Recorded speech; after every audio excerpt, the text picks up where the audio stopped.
Langsung ke halaman berikutnya. Nah, sebagai pendahuluan ya. Nah, autisme berasal dari bahasa Yunani, ya kan? Autos, artinya segala sesuatu yang mengarah pada diri sendiri atau memiliki obsesi terhadap pikiran dan hayalannya sendiri daripada melihat kenyataan atau realita dalam kehidupan. Itu bisa kita bilang dengan kata lain, autis itu adalah hidup di alamnya sendiri. Ya. Nah, ini Bapak autis itu namanya Leo Kanner, yang ditemukan pertama kali oleh Leo pada tahun 1943. Nah, kemudian bicara soal autis, lingkup gangguannya meliputi selalu tiga ini, yaitu interaksi sosial, aspek komunikasi, dan juga perilaku.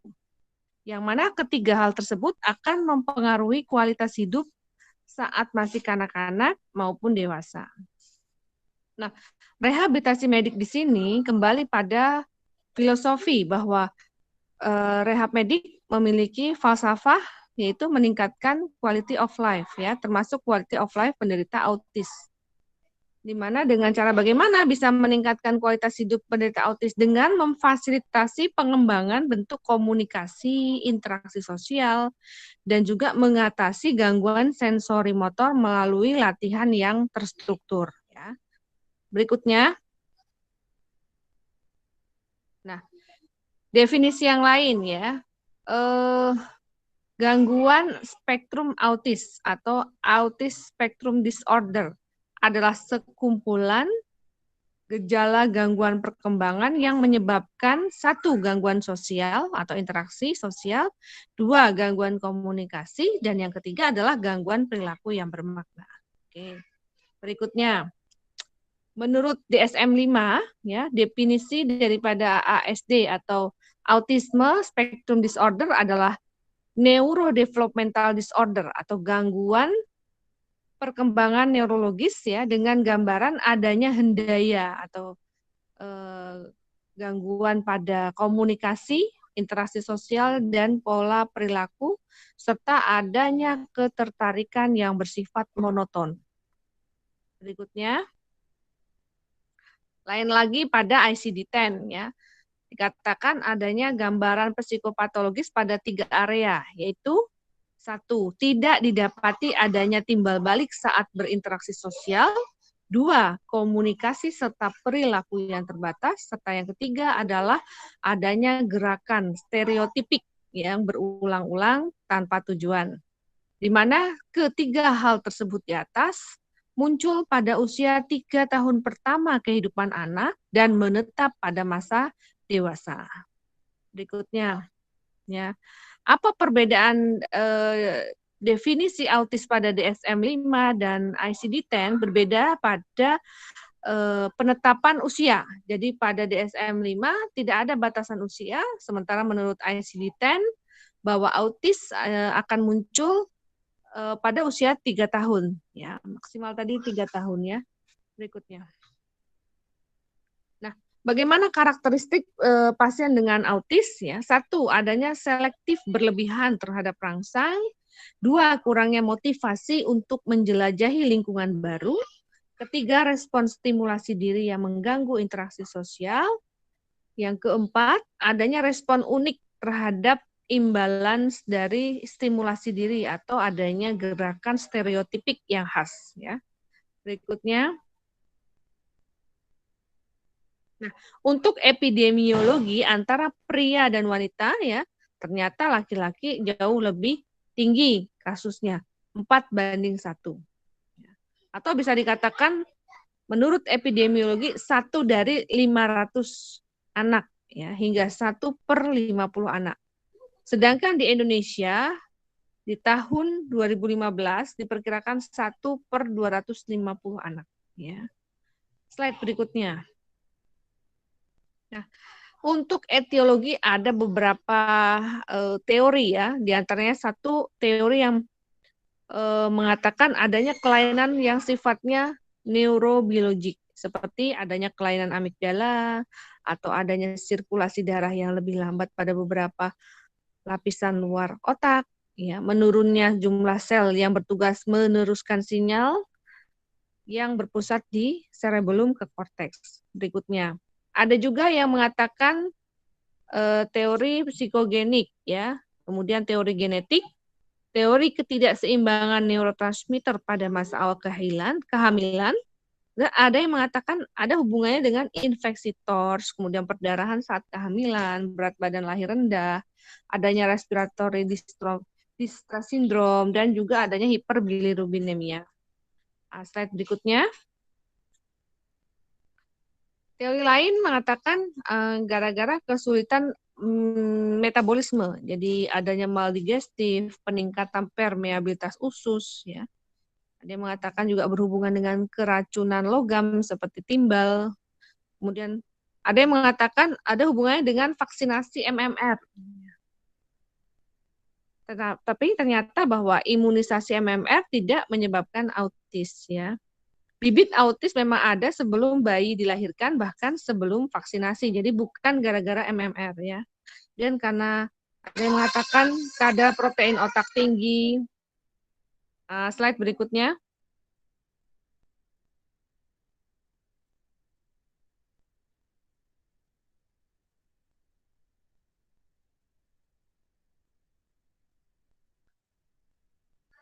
Lah, tanda-tanda awal autis, ya. Autis spectrum disorder dapat dibedakan dengan anak normal dan anak retardasi mental pada usia 1 tahun. Ya, sementara ada yang mengatakan anak autis spectrum disorder jarang melihat orang lain dan kurang bereaksi bila namanya disebut dibandingkan dengan retardasi mental. Jadi kontak mata di sini pada autis itu sulit atau tidak ada, ya. Sementara pada retardasi mental masih terdapat kontak mata atau interaksi, ya. Berikutnya. Kalau ini menurut Sharis, ya. Jadi ada tanda-tanda autis berdasarkan rentang usia. Misal pada 0 sampai dengan 6 bulan, ya, anak yang terlalu tenang atau baik, ya, atau mudah terangsang, banyak menangis, jarang menyodorkan kedua lengan untuk minta diangkat, jarang mengoceh. Ini kalau ada tanda-tanda begini, bukan berarti pasti autis, tetapi kemungkinan ada ke arah sana. Apalagi kalau anak tersebut jarang menunjukkan kontak mata, ya, itu yang perlu digarisbawahi. Karena pertama kali kita bisa membedakan itu di sini adalah kontak mata pasien dengan pemeriksa. Perkembangan motorik biasanya normal, deh, tidak ada gangguan motorik, ya. Sementara gangguan komunikasi ada, ya. Berikutnya. Lebih besar lagi usia 6 bulan sampai 2 tahun, lebih jelas kan kelihatan karena anak sudah semakin besar.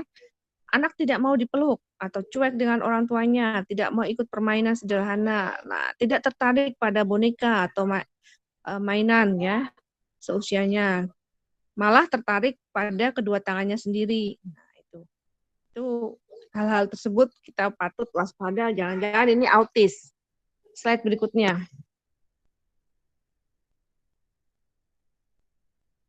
Usia 2-3 tahun, ya.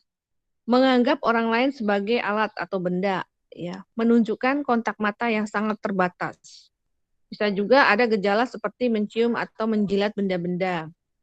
Cuek sekali terhadap orang tua, apalagi orang lain, ya. Menolak untuk dipeluk dan menjadi tegang kalau didekati, ya. Oke. Berikutnya. Usia 4 sampai 5 tahun. Nah, ada gangguan komunikasi yang saya bilang tadi. Seperti apa? Di sini ada gejala ekolali. Ekolali itu bahasa gampangannya adalah membeo. Membeo itu kamu tahu burung beo kan? Jadi apa yang diucapkan orang lain kemudian dia ikuti atau dia ulangi. Nah, itu ekolali. Kemudian bisa sangat tantrum, ya. Tantrum tuh ngamuk, ya, agresif. Melukai diri sendiri bisa jadi, ya. Menunjukkan nada suara yang aneh, ya. Merasa, nah ini yang perlu digarisbawahi. Biasanya anak autis akan sangat terganggu atau merasa tidak nyaman apabila ada perubahan rutin pada kegiatan sehari-hari. Jadi itu tadi ya saya bilang, dia monoton. Ketika ada satu aktivitas yang berubah pada hari tersebut, yang biasanya dia lakukan rutin, dia akan merasa tidak nyaman. Ya, berikutnya. Gejala klinis, gangguan dalam hal komunikasi ya, verbal maupun nonverbal, interaksi sosial terganggu, perilakunya juga terganggu. Nah, juga ini dia tidak bisa memberikan empati atau simpati kepada orang lain. Jadi tidak ada perasaan atau emosi di situ ya. Juga bisa ada gangguan dalam hal persepsi sensorik juga bisa. Berikutnya. Nah, gangguan dalam bidang komunikasi verbal nonverbal itu seperti apa? Biasanya anak dengan autis juga disertai dengan speech delay atau terlambat bicara ya. Kemudian ada ekolali atau meniru atau membeo ya. Kemudian mengucap kata tapi tidak mengerti artinya. Nah, itu juga bisa. Bila menginginkan sesuatu, anak biasanya akan menarik tangan orang terdekat, tidak mau bicara, maksudnya seperti itu ya. Slide berikutnya. Kurangnya kualitas komunikasi timbal balik, adanya riwayat speech delay, kemudian bahasa isyarat yang tidak berkembang, diajak bicara nggak nyambung, membeo ya, kemudian kadang-kadang membuat kata itu terbolak-balik, susunannya kacau, nadanya juga monoton, nah seperti itu. Berikutnya, kemudian gangguan dalam hal interaksi sosial ya. Ini yang nomor satu adalah ketika pasien itu datang, anak tersebut datang ke dalam ruang poliklinik, maka yang kita lihat adalah observasi. Ada tidaknya kontak mata ya. Orang normal, anak normal ketika datang ke suatu tempat, apalagi itu tempat yang istilahnya baru ya, dia akan melihat atau menatap. Tetapi lain halnya dengan autis, justru dia akan menolak atau menghindarkan untuk bertatap mata. Ya. Kalau kita panggil namanya tidak mau menengok ya. Kemudian apabila kita peluk atau kita sayang, dia merasa tidak nyaman dan seringkali menolak gitu. Justru dia tidak ada usaha untuk berinteraksi, seperti lebih nyaman bermain sendiri. Nah, itu anak autis. Bila didekati malah menjauh. Nah, itu. Slide berikutnya. Kurangnya kualitas interaksi sosial. Tidak merespon jika dipanggil. Walaupun kita periksa tidak ada gangguan pendengaran ya. Kontak matanya yang terbatas, menyendiri, ekspresi wajahnya monoton, datar ya, kurang ada tidak terlihat apa lagi senang, apalagi sedih ya. Kemudian tidak bisa berbagi kegembiraan dengan orang lain, tidak tertarik dengan mainan, justru bermain dengan benda yang bukan mainan ya. Tidak suka dipeluk ya, bergabung tapi tidak ada interaksi, tidak tahu fungsi mainan, nah seperti itu. Berikutnya. Nah, gejala dalam hal perilaku. Kalau tadi dalam hal komunikasi sudah, ini perilaku ya. Bisa dua bentuk, dua macam. Bisa berlebihan, eksesif, seperti hiperaktif sampai dengan ngamuk ya, tantrum, atau justru yang hipoaktif ya. Jadi kurang malah defisien ya. Jadi gangguan bicaranya sedikit ya.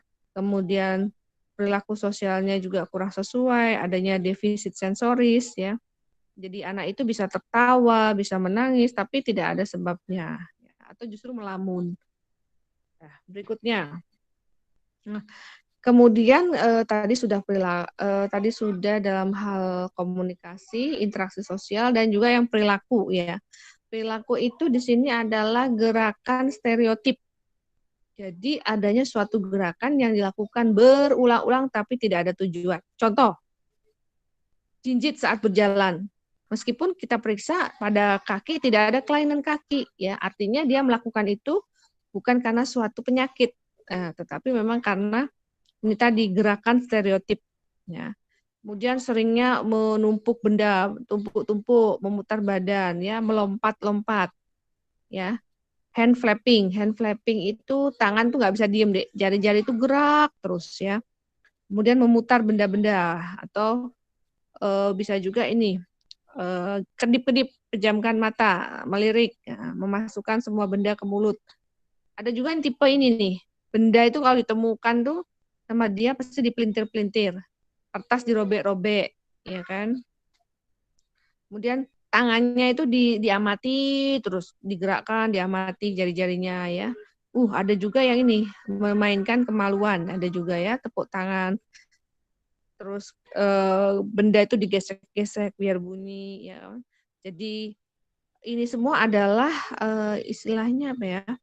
Kemungkinan ke arah autis, tapi tidak terus anak dengan misalnya sering melompat atau sering tepuk tangan itu terus kita curiga autis, tidak, tapi kita harus menilai yang lain-lain ya, ada tidaknya gangguan komunikasi, interaksi sosial, tidak hanya dari gerakan saja ya.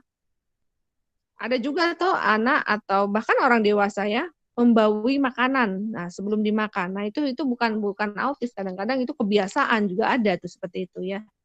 Berikutnya, slide berikutnya. Perilaku yang tidak wajar. Nah, ini terpaku pada benda yang berputar. Jadi kalau lihat kipas angin tuh, Dek, seneng dia, diem ngeliatin terus. Nah, itu. Kalau anak yang normal memang kalau melihat benda yang menurut dia menarik, oke lah dia liatin. Tapi kan tidak terus monoton terpaku gitu, tidak ya. Hanya sesekali kemudian dia bermain lagi. Kalau ini enggak, terpaku terus diliatin terus ya. Kemudian kadang ini ada senyum, tawa, nangis tanpa sebab yang jelas ya. Bahkan ada ketakutan pada suasana tertentu. Makan benda yang bukan makanan. Saya makan mainan, dimakan. Nah, seperti itu. Itu perilaku yang tidak wajar ya. Kemudian gangguan dalam hal perasaan atau emosi lain nih. Anak autis ya itu tidak bisa merasakan apa yang dirasakan orang lain ya kan. Bahkan seringkali mengamuk tanpa sebab, terus tertawa tanpa sebab, menangis ya kan. Nah, itu. Berikutnya. Gangguan dalam hal lain yaitu dalam hal persepsi sensorik. Contohnya maksudnya begini. Benda apa aja yang dia lihat ya, dicium, digigit. Nah, memang anak bayi bukan anak ya, bayi umur 0 sampai dengan kelihatannya itu 6 bulan ya, memang itu tidak salah itu ya 6 bulan.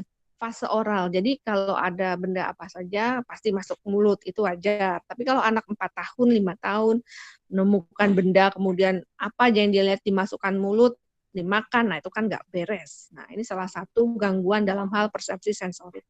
Kemudian ada juga begini, dia nggak suka kalau dengar sesuatu ya, misalnya suara mesin cuci misalnya ya, itu menurut dia bising ya, mengganggu, langsung dia tutup telinga. Dan dia tidak menyukai sensorik dalam hal touch atau rabaan. Di mana-mana kan anak seneng ya dipeluk, digendong. Nah, lain dengan anak autis, dia tidak suka dipeluk, tidak suka digendong. Nah, ini deh ada lagi yang penting nih. Merasa sangat tidak nyaman bila dipakaikan pakaian yang terbuat dari bahan yang kasar. Begini maksudnya. Kadang-kadang kalau kita beli kaos atau baju itu kan masih ada labelnya ya di belakangnya. Beberapa anak memang ada gangguan yang namanya gangguan persepsi sensorik. Jadi dia terganggu dengan adanya label tersebut ya. Apalagi label itu kan kasar ya. Kalau kena di kulit kan sakit atau tidak nyaman. Nah, itu seringkali penderita autis pun juga merasa seperti itu. Tapi anak normal juga ada yang begitu ya, termasuk anak saya itu. Jadi kalau ada kaos yang belum digunting gitu labelnya, dia nggak nyaman ya, dia lepas, dia minta digunting. Nah itu sebetulnya bukan autis, tapi gangguan dalam sensorik, persepsi sensorik ya. Dan anak autis salah satunya ada gejala ini begitu ya. Slide berikutnya. Gangguan lain itu ya problem makan ya, kalau anak-anak memang tidak hanya anak autis ya, kadang-kadang anak normal juga ada problem makan, artinya picky eater kalau nggak salah tuh bahasa kerennya picky eater. Jadi makanan tuh pilih-pilih. Jadi yang dimakan itu terus maunya telur terus. Nah itu. Demikian pula pada anak autis, ternyata dia juga agak sulit ya milih-milih. Nah, ekspresi wajah juga monoton. Ya, ini. Kalau anak normal kan tidak, dia senang kelihatan, dia sedih kelihatan, dia marah juga ada sebabnya ya. Kemudian pola tidur tidak wajar ya itu juga. Oke. Kalau alergi saya rasa ya itu anak normal atau anak dengan gangguan, ada juga yang alergi jadi tidak spesifik untuk autis. Slide berikutnya. Nah, kalau membuat assessment ya, jangan terburu-buru dulu. Ini autis atau ADHD nih. autis atau attention deficit dengan gangguan hiperaktif. Nah, itu kita pastikan dulu. Satu, kita anamnesa. Bagaimana riwayatnya nih, Dek? Ingat, kalau pasien itu anak-anak, kita berarti harus bertanya riwayat dua hal, pertumbuhan dan perkembangan. Pertumbuhan tentunya dari segi nutrisi ya, tinggi badan, kemudian berat badan seperti apa. Kemudian kalau perkembangan itu ya 4 hal, motorik kasar, motorik halus, ya, interaksi sosial, ya, satu lagi adalah apa itu Denver itu komunikasi, ya, komunikasi. Kemudian juga selalu ditanyakan deh kalau pasien anak itu, kalau saya selalu menanyakan riwayat persalinan, maksudnya dari kehamilan sampai dengan persalinan. Jadi ada prenatal, antenatal, dan postnatal, begitu maksudnya. Setelah kita lakukan informasi ya, bertanya juga dalam hal histori keluarganya ada tidak seperti ini, kemudian kita observasi. Nah, ini yang perlu digarisbawahi bahwa hampir semua pasien dengan usia ya kita bilang anak-anak ya atau balita itu kita tidak bisa memberikan instruksi ya. Kadang-kadang pasien anak itu tidak kooperatif. Jadi senjatanya yaitu observasi. Nah, tentunya observasi itu tidak bisa hanya 5 menit, 10 menit ya. Sebetulnya yang bagus itu ketika kita mengakses anak-anak itu kurang lebih memang 30 menit. Karena kita harus melihat secara umum bagaimana penampilan, kontak mata, kemudian gerakan, tingkah laku. Nah, itu kan nggak bisa ya cuma 5 menit ya, kita butuh waktu kalau itu ya. Kemudian kita juga mengakses ada tidaknya gangguan konsentrasi atau perhatian. Kemudian ada tidaknya gangguan persepsi. Persepsi itu bisa dari hal mencium, kemudian merasakan, melihat, mendengar ya, meraba. Nah, itu persepsi. Pemahaman konsep bagaimana, kemudian kemampuan visual dan auditori, perkembangan komunikasi, serta adanya penilaian terhadap kualitas intelektual atau pendidikan ya. Slide berikutnya. Kembali ke diagnosis, bahwa diagnosis autis itu harus ada 3 tanda besar atau 3 tanda mayor, yaitu 1 gangguan kualitas interaksi sosial, 2 gangguan kualitas dalam hal komunikasi, 3 adanya gangguan perilaku, yaitu stereotipik. Jadi adanya gerakan yang dilakukan berulang-ulang tanpa adanya tujuan. Dan onsetnya sangat dini, yaitu kurang dari 3 tahun. Ya. Berikutnya, Dek. Nah, ini instrumen diagnosisnya, Anda bisa menggunakan chart, ya, checklist for autism toddlers, atau pakai yang CARS. Nah, ini macam-macam ya. Berikutnya.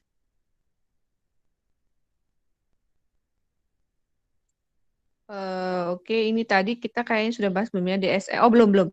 Perbedaan instrumen diagnosis autis ya menurut DSM-4 sama DSM-5. Kalau DSM-4, diagnosis autis ditegakkan jika muncul gangguan pada 3 ranah, yaitu komunikasi, interaksi sosial, dan perilaku. Sementara menurut diagnosis DSM-5 ya, diagnosis autis ditegakkan jika muncul gangguan pada 2 ranah, yaitu hambatan komunikasi serta adanya perilaku yang berulang.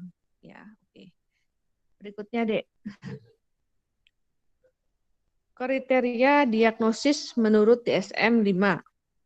Itu gangguan komunikasi dan interaksi sosial yang menetap dan terjadi di banyak tempat ya, ditunjukkan dengan adanya gangguan pada 1 resiprokal sosial emosi, berlaku komunikasi nonverbal dengan kontak mata yang sangat jarang, serta menjaga relasi, artinya sulit punya teman, sulit beradaptasi, ya, tidak memiliki ketertarikan dengan teman seumuran. Nah, seperti itu. Berikutnya. Perilaku, ketertarikan, serta aktivitas yang terbatas dan berulang ditunjukkan dengan adanya gangguan pada minimal 2 dari hal di bawah, ya, minimal 2. 1, gerakan berulang-ulang atau stereotip, pola perilaku ritualistik, artinya ya saya bilang tadi bahwa aktivitas dia sehari-hari itu monoton, ya, rutin dikerjakan itu aja, kaku gitu ya. Kemudian ketertarikan yang terbatas pada objek tertentu, artinya orang autis itu tidak tertarik justru pada benda-benda ya. Kemudian adanya respon yang berlebihan atau justru kurang berespon terhadap input sensorik ya. Oke, berikutnya. Gejala ini harus mengganggu fungsi sosial. Gejala-gejala itu harus ada pada periode awal perkembangan walaupun mungkin baru muncul setelah kebutuhan sosial melebihi kapasitas yang dimiliki. Ya, gejala ini tidak dapat sesuai dengan gangguan intelektual atau global developmental delay. Jadi autis itu bukan developmental delay ya, lain.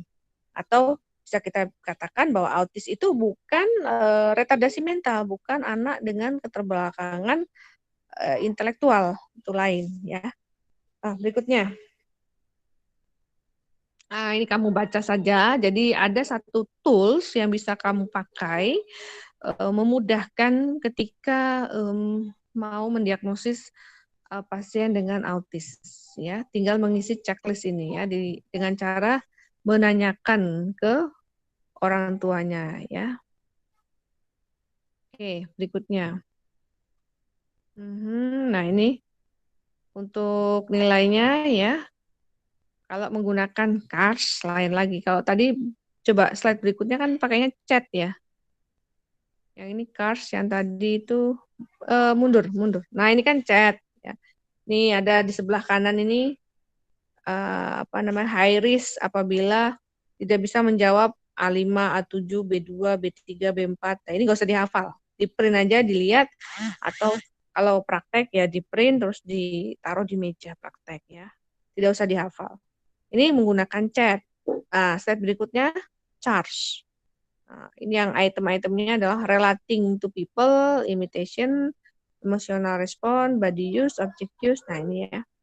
Serta di sebelah kanan itu adalah untuk interpretasinya ya. Berikutnya.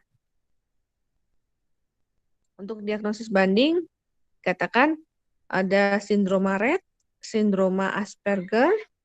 Slide berikutnya.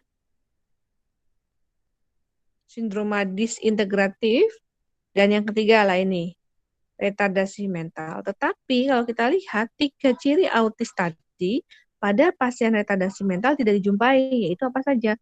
Tadi gangguan interaksi sosial, gangguan perilaku, dan gangguan komunikasi. Slide berikutnya. Terapi itu dibagi 2 ya, medikamentosa dan non-medikamentosa. Kita bahas yang rehab saja ya. Slide berikutnya. Lagi ini saya lewati ya obat-obatannya. Nah, ini karena bagian saya rehab medik, di sini ada 3 terapi perilaku ya, kemudian okupasi terapi memberikan terapi yang namanya SI atau sensory integration, kemudian speech therapy memberikan terapi bicara. Ya, berikutnya. Nah, ada yang kita bilang ABA ya. Jadi terapi atau tata laksana perilaku itu yang terkenal adalah metode ABA. Umur penanganan terbaik dikatakan kurang dari 5 tahun. Durasi terapi adalah 40 jam per minggu. Jadi tiap bertemu sehari itu bisa 2-3 jam. Dan kita harus membuat evaluasi setiap kali memberikan terapi ya. Ada nggak tugas yang kita berikan ke pasien tersebut berhasil diselesaikan atau tidak, begitu maksudnya. Program umum pada intinya kita membuat pasien autis itu menjadi patuh atau compliance. Ya, jadi banyak sekali pasien autis datang itu semaunya sendiri, tidak bisa diatur. Nah, di situ dia ada gangguan juga kepatuhan. Nah, makanya kita terapi dengan terapi perilaku. Ya, misalnya kita suruh duduk, kita suruh menatap muka kita. Nah, itu. Kemudian yang kedua, programnya adalah mengurangi perilaku yang sifatnya agresif. Yang ketiga, memberikan program dengan konsep menirukan atau imitasi. Dan ada juga komunikasi, bermain dengan independen dan juga bersama teman. Kemudian juga diajarkan skill-skill yang seperti preschooling ya, kemudian juga ke arah ADL atau aktivitas kehidupan sehari-hari seperti toileting ya, dressing ya, kemudian bagaimana bisa bersosialisasi diajarkan juga di situ. Kemudian ada juga aspek bahasa ya, baik bahasa dalam artian pemahaman, reseptif maupun ekspresif. Ekspresif berarti yang motorik ya, artinya berbicara. Kalau reseptif itu memahami ya, memahami suatu perkataan. Nah, slide berikutnya. Berikutnya dilewati saja. Nah, sensori integrasi. Dasarnya adalah bahwa otak adalah suatu organ yang berfungsi secara terintegrasi, yang terdiri atas struktur yang terorganisasi. Ya. Struktur subkortikal menerima, menyaring, memperhalus input sensorik, dan melanjutkannya ke korteks otak. Berikutnya, kegiatan fisik yang memberikan masukan input-input vestibuler. Jadi nanti di dalam memberikan program sensori integrasi, seorang terapis okupasi ya, di sini terapis okupasi yang kompeten melakukannya ya, dia akan melakukan kegiatan fisik yang sifatnya sebetulnya merangsang beberapa titik-titik persepsi ya. Di sini adalah vestibuler contohnya ya. Jadi ada perubahan gerakan ke kanan, ke kiri, sehingga titik tumpunya juga akan berubah ketika dia bergerak ke kanan, dia bergerak ke kiri, kemudian memberikan masukan input di sini sensorik yang sifatnya proprioseptik. Jadi mengetahui di mana lokasi sendi tersebut ya misalnya. Kemudian taktil, sentuhan pada kulit ya. Kita berikan misalnya sikat atau brush. Anda tahu brush yang untuk nyuci baju itu ya. Nah, itu justru kita goreskan atau kita gesek-gesek ke kulit justru karena ingin memberikan input berupa sentuhan atau taktil ya. Partisipasi anak sangat penting ya. Karena reaksi adaptif akan mempengaruhi plastisitas otak ya. Pada autis, ada kegagalan mengelola masukan sensorik dan persepsi, sehingga akan kesulitan di dalam melakukan suatu perencanaan dan eksekusi. Ya. Berikutnya. Nah, tujuannya bagaimana kita memberikan sensori integrasi, yaitu dengan tujuan anak mampu untuk mengintegrasikan input sensorik. Ya kan? Kemudian perubahan positif pada efisiensi pusat saraf di batang otak dan talamus, sehingga fungsi bagian otak yang lebih tinggi akan mengalami perbaikan. Berikutnya, ini untuk sensor integrasi itu kita kenal ada yang namanya pyramid of learning. Maksudnya adalah begini, Dek. Anda lihat dulu basicnya ya, jangan ke puncak. Kalau basicnya nggak kuat, ya ada gangguan taktil, vestibular, proprioseptif, bagaimana bisa melakukan eye-hand coordination? Ya nggak bisa, gitu. Koordinasi mata dengan tangan, maksudnya ketika anak itu disuruh untuk memindahkan suatu benda dari kanan ke kiri, ya, atau dari satu gelas ke gelas yang lain, tentu butuh koordinasi tangan dengan mata, ya. Sementara fungsi koordinasi itu akan terlaksana dengan baik apabila di bawahnya ini taktilnya baik, vestibulernya baik, proprioseptifnya baik, ya, visualnya baik. Itu syaratnya begitu. Kalau yang bawah baik, maka bisa maju ke kemampuan atau skill yang ada di atasnya, seperti motor planning. Lah, ini sering sekali dijumpai anak itu ada gangguan motor planning. Jadi tidak bisa melakukan perencanaan. Bagaimana dia harus menggosok gigi, dia harus memegang sikatnya dulu, kemudian mengambil odol. Nah, itu kan motor planning ya. Itu tentunya yang basic di bawah ini ya, taktil, vestibuler, proprioseptik, itu harus baik. Padahal anak dengan autis kita tahu dia tidak suka sentuhan, otomatis taktilnya terganggu. Anak dengan autis tidak suka dipeluk, tidak suka digendong. Padahal digendong itu kan ada memberikan input vestibular. Ya. Anak yang sering digendong, diayun-ayun, itu akan melatih vestibularnya baik. Ya. Nah, karena anak autis tidak suka digendong, tidak suka dipeluk, otomatis terganggu dong sektor taktil dan vestibuler ya. Nah, itu. Ini bagus ini. Ada suatu piramid untuk bisa mencapai ke academic learning. Academic learning itu ya itu anak sekolah itu bisa sekolah kalau di bawahnya ini baik ya. Oke, berikutnya.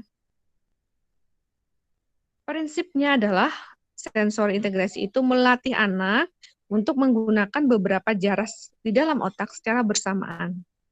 Contoh, bagaimana anak dengan gangguan vestibuler itu kita terapi? Ya anak contoh kita dibungkus dia apa ya dibedong dengan selimut kemudian di rolling, digulungkan ke kanan ke kiri itu memang untuk merangsang vestibulernya.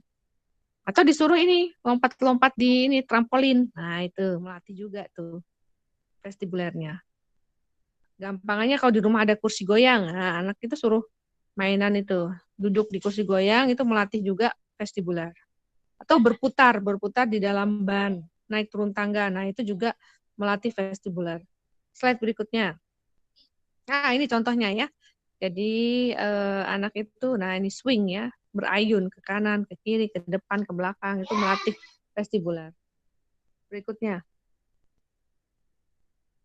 Bagaimana contoh latihan untuk mengembangkan taktil?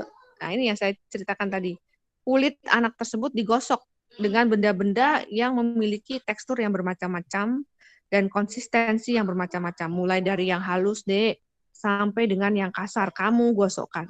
Yang halus contohnya apa? Misalnya tisu ya, atau kapas. Yang kasar contohnya misalnya pasir, sikat gigi, sikat apa itu namanya? Baju. Nah, itu digosok-gosokkan. Jadi kita paparkan gitu loh. Biar dia terbiasa.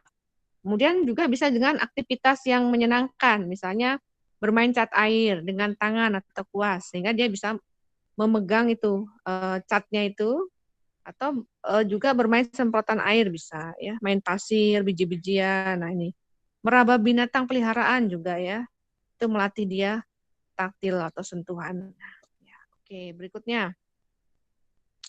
Kemudian dalam hal proprioseptik itu kan intinya kalau proprioseptif itu kita lihat bisa mengetahui di mana posisi tubuhnya dia, misalnya di mana posisi sendi lututnya dia, di mana letaknya ibu jari. Nah, itu caranya melatih ya, memberikan latihan yaitu contohnya dengan ini mendorong atau menarik misalnya kursi ya bisa, membawa beban, misalnya dia suruh bawa buku atau keranjang isi baju atau buah-buahan, buka tutup pintu ya, kemudian menarik atau menekan pada sendi-sendi. Misalnya kita tekuk gitu tadi, terus kita luruskan. Nah, kemudian dia suruh mengikuti yang kanan kita tekuk, kita luruskan, yang kiri dia mengikuti. Bisa nggak dia melakukan itu? Slide berikutnya.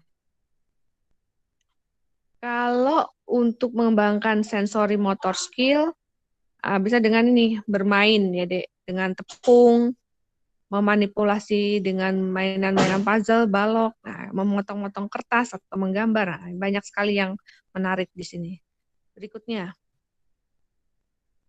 motor planning. Nah, ini tadi ya, untuk mencapai motor planning tadi ya, tiga yang di bawah tadi vestibuler, kemudian taktil dan proprioseptif. Di atasnya lagi visual, pendengaran, dan olfaktori. Nah, baru nanti ada motor planning.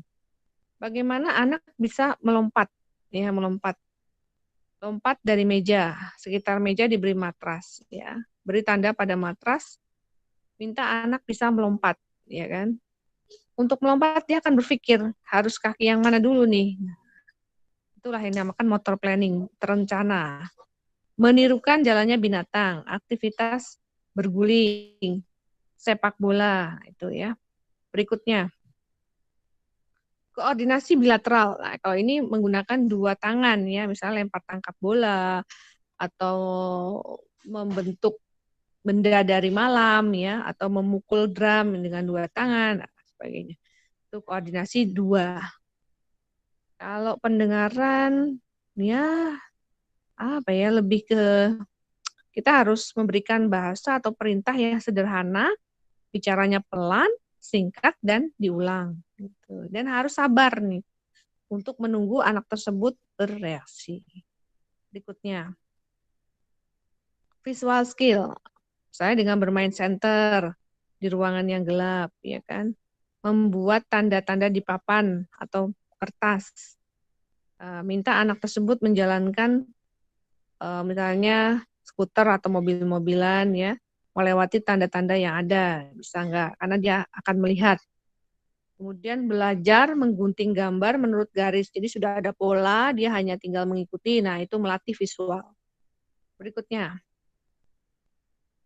snoozelen. Snoozelen itu adalah suatu kegiatan yang dilakukan dalam suatu lingkungan yang menenangkan dan memberikan kesempatan untuk berinteraksi dengan manusia dan lingkungan dengan penekanan pada persepsi sensorik. Ya.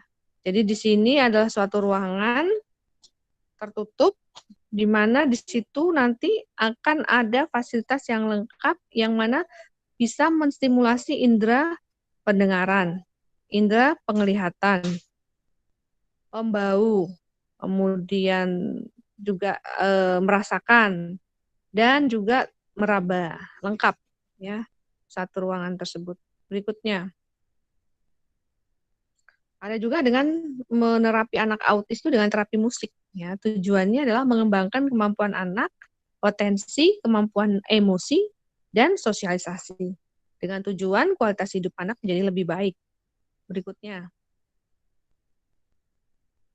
macam-macam latihan dalam terapi musik. Contohnya untuk melatih motorik halus dengan gitar ya, memetik jari sesuai irama.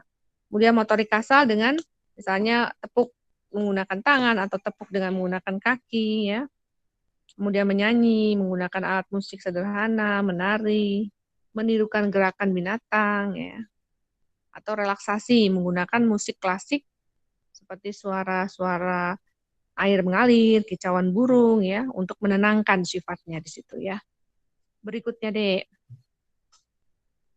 terapi yang lain adalah feeding, eating, dan ADL atau self care. Jadi anak autis pun pada dasarnya supaya bisa meraih kualitas hidup yang baik, tentunya dia harus bisa mandiri. Berarti dia bisa mengerjakan kegiatan sehari-hari seperti makan, pakai baju, mandi, kemudian buang air besar, buang air kecil dengan mandiri. Nah, makanya kita terapi di sini. Jadi selain terapi perilaku untuk mendapatkan kontak mata, untuk mendapatkan kepatuhan, terapi sensori integrasi ya untuk mendapatkan basicnya tadi bahwa 6 sensorik tadi harus baik agar bisa mencapai kemampuan akademik, juga kita harus perhatikan ADL-nya itu juga ya. Berikutnya. Nah, apa nih? Feeding dan eating. Karena banyak sekali anak autis tuh menolak makan. Dia pilih-pilih. Makannya hanya satu. Itu terus ya. Nah, kalau ini sih harus edukasi ya dengan orang tua, dengan perawatnya misalnya ya. Berikutnya. Latihannya bagaimana? Latihannya dengan memasangkan makanan yang tidak disukai dengan makanan yang disukai atau dengan bumbu yang bervariasi. Kemudian kita melakukan goal, plek, do, check. Do check. Ya, jadi contohnya memakan menggunakan sendok dan garpu, memakan jenis makanan yang berbeda setiap saat, ya. Kemudian juga memberikan makanan yang menarik untuk pasien, misalnya bentuknya diubah atau dibikin familiar bagi anak, ya. Berikutnya, kalau ADL ya kita latih sikat gigi itu seperti apa, mulai dari ngambil sikatnya sendiri, kemudian kumur-kumur, kemudian bagaimana memberikan odol di atas sikat, bagaimana menyikat gigi, ya itu diajarkan di situ. Ya, cuci tangan, apakah harus sabun dulu atau air dulu, nah itu urut-urutannya juga diajari di situ ya. Berikutnya, latihan self care itu memang menyenangkan apabila dilakukan dalam bentuk grup, jadi tidak sendiri dengan beberapa orang teman ya. Pemberian penjelasan sederhana bisa menggunakan peralatan bantuan dan mengandalkan teknologi. Dilakukan berulang minimal 3 kali seminggu, sehingga harapannya menunjukkan hasil yang lebih baik dalam kemandirian, terutama merawat diri. Berikutnya, IADL adalah Instrumental Activity Daily Living. Jadi adalah bentuk aktivitas kehidupan sehari-hari yang dilakukan dengan menggunakan instrumen atau alat. Bagaimana memakai telepon, bagaimana bermain musik, bagaimana memasak, belanja, nah itu diajari di situ ya. Slide berikutnya. Prinsipnya yaitu berpartisipasi dalam kegiatan sehari-hari. Artinya anak tersebut diikutkan di dalam keluarga untuk belajar bagaimana memasak, belajar diikutkan bagaimana berbelanja, diajari ikut rutin juga bagaimana memakai telepon, menjawab telepon ya. Kemudian melibatkan proses sensorik anak ya, contohnya penggunaan gambar atau penjelasan melalui video. Berikutnya. Nah, untuk terapi wicara, ya ada beberapa metode seperti metode maternal reflektif. Percakapan pada usia dini, belum berbahasa, meliputi sikap keterarahan wajah, ya, sikap keterarahan suara, suasana bersama antara ibu, anak, terapis, ya, dan tanggap terhadap apa yang diinginkan oleh anak, dan penggunaan konsep imitasi atau meniru. Berikutnya. Memupuk keberanian anak untuk mengkomunikasikan diri, menggunakan reinforcement, ya, menjiwai percakapan dengan unsur empati, dan percakapan dilakukan kapan saja, di mana saja, dengan siapa saja. Berikutnya, prognosis, ada yang berat, ada yang ringan, ya, tergantung juga usia anak saat pertama kali diberikan terapi atau saat pertama kali ditangani. Ya. Juga tergantung deh, ada yang terapinya rajin ya, sesuai dengan aturan dokter, ada juga yang tidak. Nah, tentunya prognosisnya berbeda antara anak yang intens terapi dengan yang tidak. Kemudian juga dipengaruhi oleh IQ anak, ya. Keutuhan pusat bahasa di otak.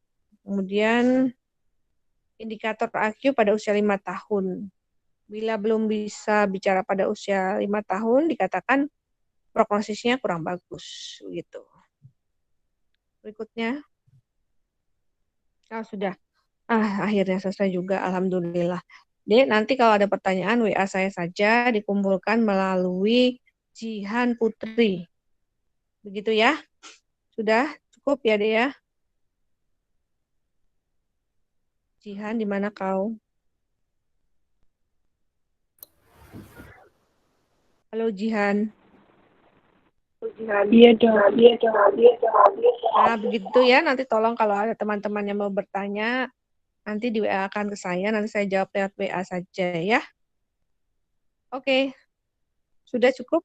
Alhamdulillahirrahmanirrahim. Terima kasih. Mohon maaf kalau ada kekurangan karena kita belajarnya lewat Zoom ya, tidak bisa bertatap muka. Tapi saya harap apa yang sudah saya paparkan ada yang bisa nyantol di otak ya. Paling tidak bagaimana mendeteksi anak dengan autis ya. Oke. Wassalamualaikum warahmatullahi wabarakatuh. Waalaikumsalam. Saya izin live ya. Oke, bye. Terima kasih dokter. Terima kasih dok. Terima kasih dokter.